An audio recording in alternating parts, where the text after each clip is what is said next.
Hoy bendigas a tu pueblo a través de la predicación de tu bendita palabra. En el nombre de Cristo Jesús te damos gracias. Amén. Puede usted tomar su lugar. Hoy los niños van a permanecer aquí. Hoy es día de la Cena del Señor, y así es que hoy no hay instrucción de niños. Mientras tanto, les pido a todos abrir sus Biblias en el capítulo 13 del libro del Apocalipsis. Capítulo 13 del libro del Apocalipsis.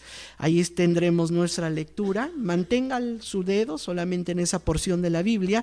Enseguida lo leemos juntos. No olvidemos que allá atrás, donde está la oficina, la puerta de la oficina, si de pronto tiene un niño inquieto que necesita un poquito más de tranquilidad, siempre puede pasar ese cuartito también para poder ocuparlo mientras el niño se tranquiliza y usted también se tranquiliza, porque yo recuerdo cuando también teníamos a nuestros hijos y nos quitaban a nosotros la tranquilidad cuando empezaban a hacer sus travesuras. Bien, hermano, hay una película que salió hace algunos años que en inglés se llama Catch Me If You Can.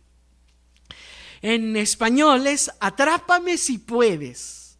Es muy curiosa la película y es una película de la vida real. Habla de Frank Abagnale. Frank Abagnale vivió una juventud un tanto inestable. Su padre era un hombre no muy recto, tenía una deuda muy grande con el IRS aquí en los Estados Unidos. Y pues siendo él muy chico, pues perdieron su hogar, perdieron su coche, tuvieron que mudarse de un lugar a otro. Entonces Frank Abagnale dijo: oh no, qué tristeza, ¿cómo es posible que mi padre y mi familia vivamos entre tanta pobreza, entre tanta escasez? Así es que él dijo: yo tengo que hacer algo para ganar dinero. El problema es de que no se puso a estudiar, no aprendió un oficio. Él dijo: tengo que hacer dinero rápido. Y logró, hermano, hacerse pasar por un piloto de aerolínea Pan Am, por médico y luego hasta por abogado. Óigame, se hizo pasar por piloto, por médico y por abogado. Uno diría: qué cosa tan extraordinaria, porque es sorprendente que estas tres carreras, piloto, médico y abogado, requieren años de preparación. En cambio, él logró falsificar documentos, robar uniformes, credenciales, aprender el lenguaje de la profesión, pero a final de cuentas todo era un engaño. Traía uniforme de piloto, de médico, traje de abogado, pero era solo un impostor. No era ni piloto, ni médico, ni abogado. No podía volar un avión, no podía operar, no podía ni siquiera dar consejo acerca de las leyes en el estado de Luisiana. Era un impostor, un falsificador. Y en el capítulo 13 del libro del Apocalipsis nos encontramos con dos impostores, y la Biblia les llama las bestias. Son dos bestias, una bestia que sale del mar y una bestia que sale de la tierra. Y estas dos bestias son seres horrendos, seres diabólicos, cuya misión es hacer guerra contra Dios y contra el pueblo de Dios. Y hoy solamente nos va a dar tiempo para estudiar acerca de la primera bestia, que es capítulo 13, versículos 1 al 10. Donde describe a la primera bestia, la bestia que sale del mar. Así es que le acompaño que con su vista siga mientras yo leo Apocalipsis capítulo 13, versículo 1 al 10. Y el dragón se plantó a la orilla del mar. Entonces vi que del mar subía una bestia, la cual tenía 10 cuernos y 7 cabezas. En cada cuerno tenía una diadema y en cada cabeza un nombre blasfemo contra Dios. La bestia parecía un leopardo, pero tenía patas como de oso y fauces como de león. El dragón le confirió a la bestia su poder, su trono y gran autoridad. Una de las cabezas de la bestia parecía haber sufrido una herida mortal. Pero esa herida ya había sido sanada. El mundo entero, fascinado, iba tras la bestia y adoraba al dragón porque había dado su autoridad a la bestia. También adoraban a la bestia y decían: ¿quién como la bestia? ¿Quién puede combatirla? A la bestia se le permitió hablar con arrogancia y proferir blasfemias contra Dios. Además, se le confirió autoridad para actuar durante 42 meses. Abrió la boca para blasfemar contra Dios, para maldecir su nombre y su santuario y a los que viven en el cielo.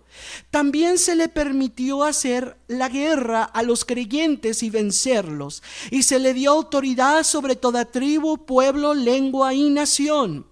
A la bestia la adorarán todos los habitantes de la tierra, aquellos cuyos nombres no han sido escritos en el libro de la vida, el libro del Cordero que fue sacrificado desde la creación del mundo. El que tenga oídos, que oiga.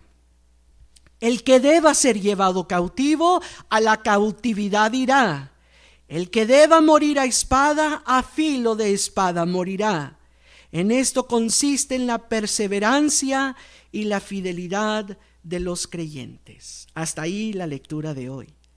Es importante que hoy veamos, hermano, que en Apocalipsis 13 realmente son 3 personajes: el dragón, la bestia que sube del mar, la cual hoy leímos, y la bestia que sube de la tierra, que es en el versículo 11.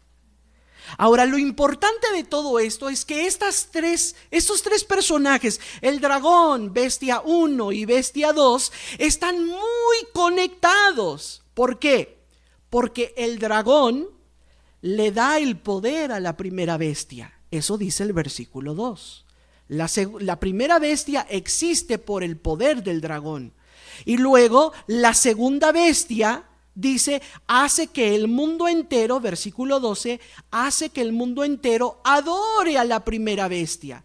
A final de cuentas, estos 3 seres malignos, dragón, bestia 1 y bestia 2, trabajan como un trío muy organizado, son compañeros, y es por eso que muchos le han llamado a estos 3 personajes, el dragón, bestia 1 y bestia 2, les han llamado la Trinidad satánica. Nosotros, como creyentes evangélicos, creemos en un Dios revelado en 3 personas: Padre, Hijo y Espíritu Santo, y a ese concepto se le llama la Santa Trinidad. Pero esta Trinidad que vemos en la Biblia es una Trinidad satánica: el dragón, la bestia que sube del mar y la bestia que sube de la tierra. Ahora notemos a esta primer bestia, porque es donde nos concentraremos el día de hoy. Dice: del mar subía una bestia. Imagínese que está usted a la orilla del mar Pacífico y de pronto empieza a salir un monstruo marino. Y este es el aspecto de ese monstruo marino. Tiene 10 cuernos, 7 cabezas. Y en cada cuerno, en cada uno de los 10 cuernos, tiene una diadema, y en cada cabeza tiene nombres de blasfemia contra Dios. ¿Qué ser tan grotesco, tan horrible? Ahora, recuerde que esto es lenguaje simbólico. No lo deberíamos de tomar de manera literal. Algo simbolizan estos aspectos que menciona Juan. Y luego dice que tiene ciertas características animales. Versículo 2, parecía un leopardo, pero tenía patas como de oso y fauces como de león. ¡Qué curioso! Pareciera un Frankenstein, que tomaron partes de diferentes cuerpos y luego los cosieron para hacer una cosa grotesca, un monstruo horrible. Pues así esta bestia, imagínense los 10 cuernos, las 7 cabezas, una corona en cada uno de los cuernos, nombres de grosería, de blasfemia, de insulto contra Dios en cada cuerno, y luego parece leopardo, patas de oso, y luego cuando abre su boca podemos ver como que si fuera la boca de un león con sus fauces. Y luego nos dice la Biblia que el dragón le da el poder a la bestia, le da su trono y gran autoridad. Este ser maligno, al tener 10 cuernos, recuerde que en la Biblia cuando habla de cuernos, habla de poder. Tiene poder perfecto. Pareciera como si fuera todopoderosa esta bestia, aunque no lo es porque solamente Dios es todopoderoso, pero presume tener mucho poder. Y luego en cada una de sus 10 cabezas tiene una diadema. Las diademas, las coronas, los portan solamente los reyes, los gobernantes. Esta persona, este ser, este monstruo, cree tener autoridad real, poder para gobernar. ¿Y qué son esos aspectos de leopardo, de oso y de león? Bueno, si nosotros vamos a Daniel capítulo 7, nos vamos a encontrar con algo muy similar. En Daniel capítulo 7, Daniel ve 4 bestias. La primera bestia parece un león, la segunda parece un oso, la tercera parece un leopardo y la cuarta dice, esa estaba extremadamente horrible. Y no nos dice a qué parece, simplemente dice que era horrible, repugnante. Pero, ¿qué eran en el libro de Daniel esas bestias? Representaban imperios mundiales. Y si usted se acuerda sus clases de historia de la primaria o secundaria, ha de recordar que a lo largo de la historia del mundo antiguo hemos tenido grandes imperios y estas bestias representan el imperio de Babilonia, medo-persa, griego y romano, los 4 grandes imperios mundiales. Así es que en el libro de Daniel capítulo 7, Dios está dando una profecía de que se iban a levantar 4 potencias mundiales en el mundo antiguo. Pero ahora en Juan aparece este ser grotesco que parece esas bestias en una sola bestia. Parece que es una combinación de las bestias de Daniel capítulo 7.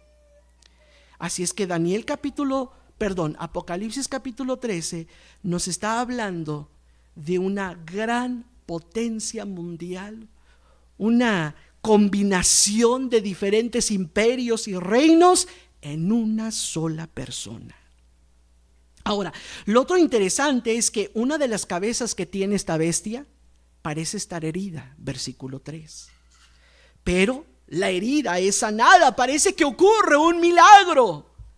Y el mundo entero, cuando ve ese milagro, va fascinado tras la bestia. Y la gente adoraba al dragón porque había dado su autoridad a la bestia. Y también adoraban a la bestia y decían, ¿quién como la bestia? ¿Quién puede combatirla? Así es que tras ocurrir ese milagro que parece una resurrección de este ser, una de sus cabezas parece morir y luego es sanada, la gente dice, ¡wow! Sigamos a la bestia porque la bestia es invencible, la bestia nadie puede acabar con ella, la bestia es lo mejor, súper poderosa, y la gente comienza a adorar a la bestia. Pero la adoración solamente le corresponde a Dios. La devoción, la lealtad absoluta, solamente el hombre la debe rendir a Dios. En cambio, aquí vemos a la gente en un frenesí, desenfrenadamente diciendo, ¿quién como la bestia? ¿Quién puede combatirla? Oh, la bestia es lo mejor, lo que nos ha ocurrido. Los moradores de la tierra todos adoran a este poder mundial y depositan toda su fe y su confianza en ella. Ahora, ¿por qué existe este ser tan horrible? ¿Cuál es su misión? ¿Qué es lo que quiere lograr? Versículo 7.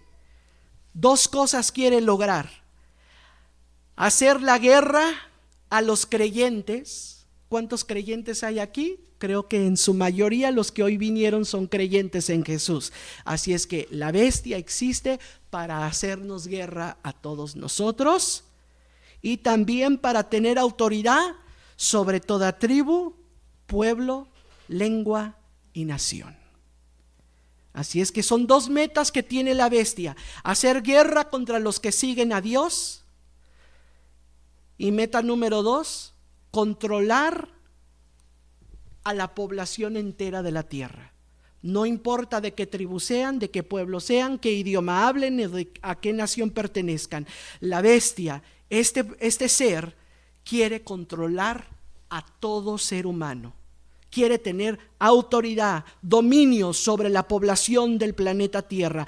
Y todos los moradores de la Tierra se van a unir bajo el mando de este ser maligno, porque se van a quedar fascinados con el poder de la bestia.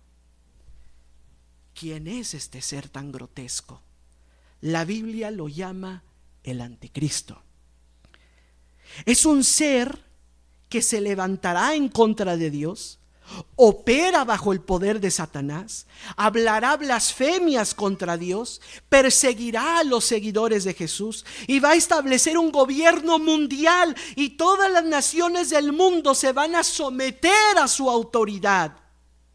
Pero no olvidemos, hermano, que el anticristo no es solamente algo que viene en el futuro, antes de la segunda venida de Cristo. Ahorita ya no hay una manía por identificar quién es el anticristo, pero en los 80s y en los 90s, hermano, Juan Pablo II, decían unos. Otros, no, Mikhail Gorbachev, ese es. No, Fidel Castro, él es el anticristo. Y luego nosotros decíamos también en los 90s, cuando estaba esto de la Unión Europea, decíamos, ese es el gobierno mundial. Y ahorita que ya salió Gran Bretaña o Inglaterra de la Unión Europea, decimos, no, tal vez no era. Y así vamos a pasárnosla adivinándole a ver quién es el anticristo y todo eso. Pero es porque pensamos que el anticristo solamente es algo que viene a futuro. Y olvidamos que ahorita está ya operando el espíritu del anticristo. Mientras nosotros pensamos que está ya en el futuro, ya lo tenemos aquí de vecino al espíritu del anticristo. Porque primera carta de Juan, capítulo 4, versículo 3, dice, ahorita debemos estar ya preocupados acerca del espíritu del anticristo. Dice Juan, todo espíritu que no confiesa a Jesús no es de Dios, sino del anticristo. Ustedes han oído que éste viene, y efectivamente ya está en el mundo. El espíritu del anticristo, desde hace 2000 años que escribe Juan estas palabras, ya estaba en aquel tiempo el espíritu del anticristo en el mundo. Ok, ¿cómo entonces podemos saber quiénes en el mundo son los que hoy están infiltrados o infectados por el espíritu del anticristo? Versículo 8. A la bestia la adorarán todos los habitantes de la tierra, aquellos cuyos nombres no han sido escritos en el libro de la vida, el libro del Cordero que fue sacrificado desde la creación del mundo. Es decir, si usted hoy no ha depositado su fe y confianza en Jesucristo, usted es un adorador del anticristo. Usted no es cristiano, usted es anticristiano, porque el espíritu del anticristo está operando en usted, porque no está confesando que Jesucristo es el Salvador. Y esa es la gran diferencia, lo que marca al creyente del no creyente. El creyente dice, Jesús es el Salvador y yo le sirvo y le ha perdonado mis pecados. Y el que no, dice muchas otras cosas más, pero no promete lealtad, devoción y entrega completa a Jesús de Nazaret. Y por eso vino Cristo Jesús. Jesús vino, hermano, Colosenses 1:13, para quitarnos del dominio de la oscuridad y trasladarnos al reino de Cristo Jesús. Hemos sido trasladados de un reino a otro reino, del reino de oscuridad, el reino del anticristo, al reino de Jesús de Nazaret. Así es que los primeros cristianos que leyeron esta carta, este libro de Apocalipsis, ellos decían, wow, Juan nos está escribiendo de que viene un gran imperio mundial que querrá controlar a los hombres y que le entreguemos devoción, lealtad y obediencia completa. Y ellos sabían, hermano, a lo largo de la historia de la humanidad, cómo muchos imperios y gobiernos han exigido devoción ciega de sus ciudadanos. Por ejemplo, los egipcios consideraban que el faraón era el hijo de Ra, el hijo del dios Sol, y le entregaban devoción completa al faraón. Los medopersas creían que sus reyes eran puestos por su dios principal, Ahura Mazda. Los griegos creían que sus reyes eran semidioses, mitad humano y mitad dios, y les daban devoción completa. Los romanos divinizaban a sus reyes.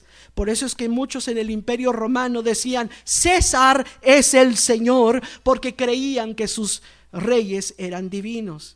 Y en el mundo actual usted dirá: ay, qué bueno que ya la gente no cree que los gobernantes son dioses, pero sí lo hay. En el gobierno cerrado de Corea del Norte, la gente ve a Kim Jong-un como un dios. De hecho, ellos en sus primarias, secundarias, hablan de cómo el día de su nacimiento se partieron los cielos y hubo un gran arco iris. El día que nació Kim Jong-un, el gobernante de Corea del Norte. Y ellos creen que su gobernante nunca se enferma, no tiene errores, no tiene debilidades, prácticamente es inmortal. A ver cómo les va en 50 años. Pero ¿cuántos en este mundo siguen poniendo su fe y confianza en sus líderes políticos? Llámese Fidel Castro, Saddam Hussein, Barack Obama, Donald Trump, Nicolás Maduro, Claudia Sheinbaum, Gustavo Petro, Daniel Noboa, Daniel Ortega, etcétera, etcétera, etcétera, etcétera, etcétera.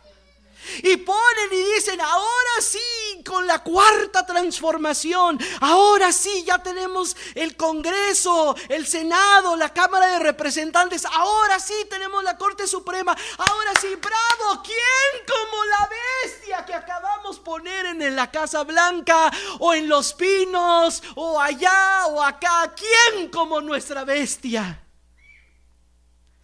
Y la gente pone su confianza. Ahora, quiero hoy aclarar algo. Dios nos ordena al pueblo de Dios someternos a las autoridades públicas y a orar por ellos. Romanos 13, 1 al 2, porque el gobierno ha sido establecido por Dios. Debemos orar por nuestros gobernantes, por los políticos, por los legisladores. Debemos orar por ellos para que tomen decisiones coherentes, racionales, temerosas de Dios. Debemos orar para que sean guiados por Dios, porque Dios ha instituido el gobierno, las leyes, las normas, para que en la sociedad haya paz y tranquilidad, para que podamos vivir en una sociedad, hermano, bien y no tener temor. Los gobernantes están cumpliendo una función establecida por Dios para que haya paz y tranquilidad en la sociedad. Pero los gobernantes son humanos, son pecadores igual que usted y yo. No son infalibles, no son superhombres, no son todopoderosos, tienen limitaciones y debilidades, no son la solución para la humanidad. En cambio, el anticristo, él va a decir: pero yo sí soy perfecto, yo soy fuerte, yo no tengo errores, vengan a mí, adórenme a mí, yo sí voy a traer la era de oro a la humanidad. Pero tenemos esta gran preocupación, sabiendo que el espíritu del anticristo ya está operando. Vea la tendencia de los gobiernos humanos a exigir lealtad absoluta y adoración, como que si fueran ellos la solución para todos los males de la humanidad. Pretenden hacer pensar que ellos son la solución. Pretenden engañar al mundo que las cosas están como están porque ellos no están en el poder. Y luego cuando ya están en el poder dicen: las cosas no se arreglan. Es que ¿cómo nos dejaron las cosas?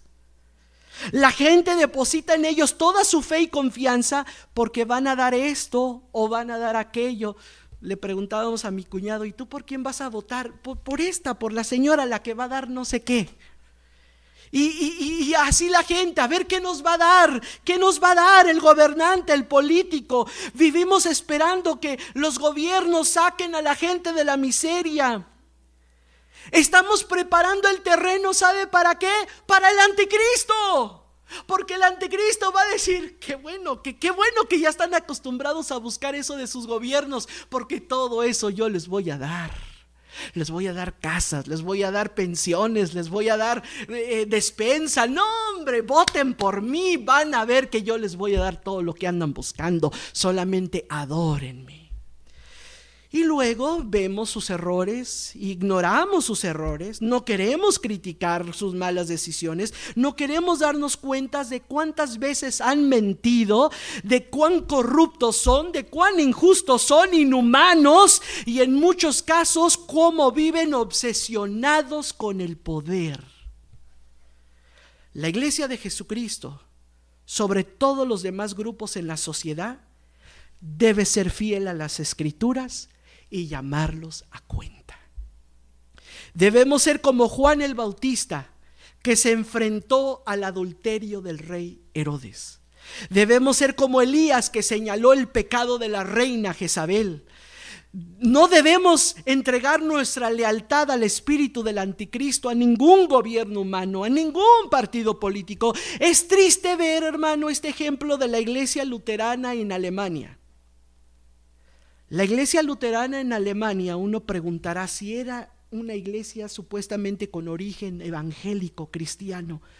¿Cómo pudo el partido nazi infiltrar a la iglesia luterana en Alemania? Y es que muchos cristianos apoyaron esta idea. Esto es lo que dijo el partido nazi.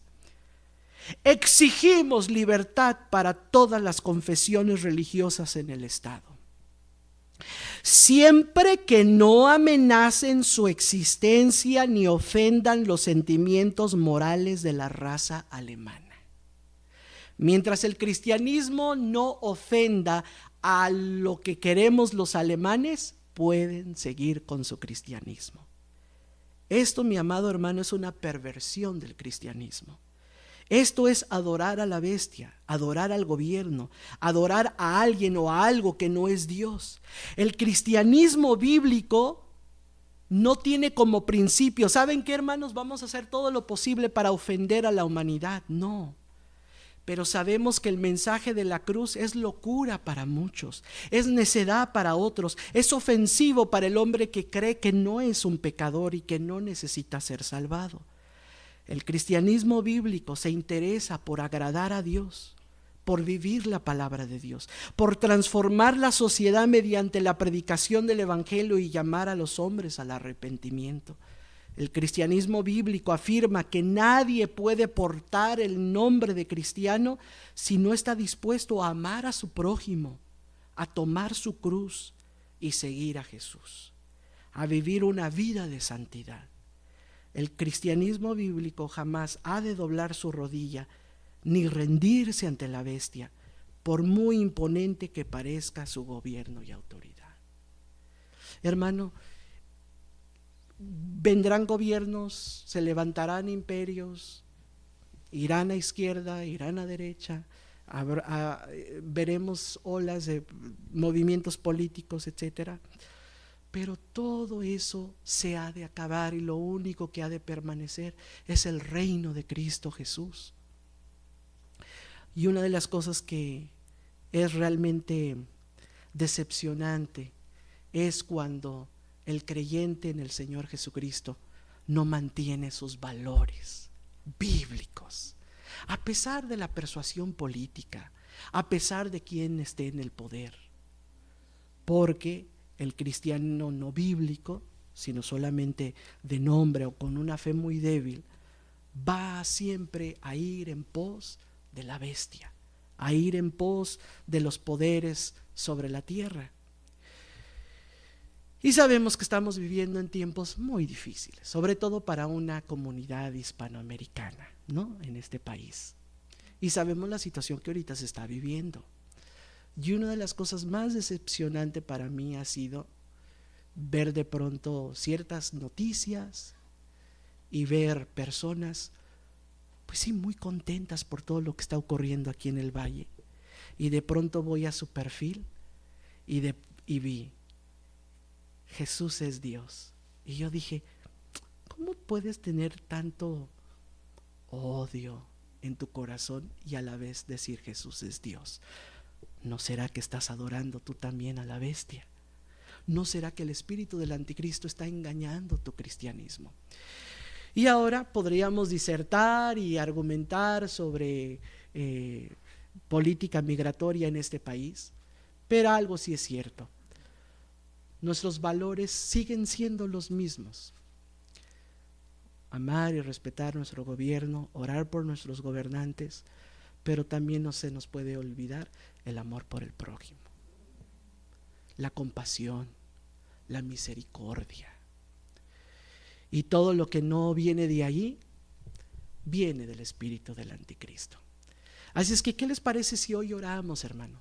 Para que Dios obre y que Dios tenga bajo su control, como siempre lo ha tenido, al corazón de nuestros gobernantes en su mano. Oremos a Dios. Dios eterno, venimos delante de tu presencia. Es realmente aterrador pensar cómo algún día se va a levantar un líder político y la humanidad completa lo va a seguir. Van a creer que por fin ha llegado la solución a todos los problemas. Señor, y lo que nos aterra también es ver para nuestra comunidad la situación tan difícil que se está viviendo.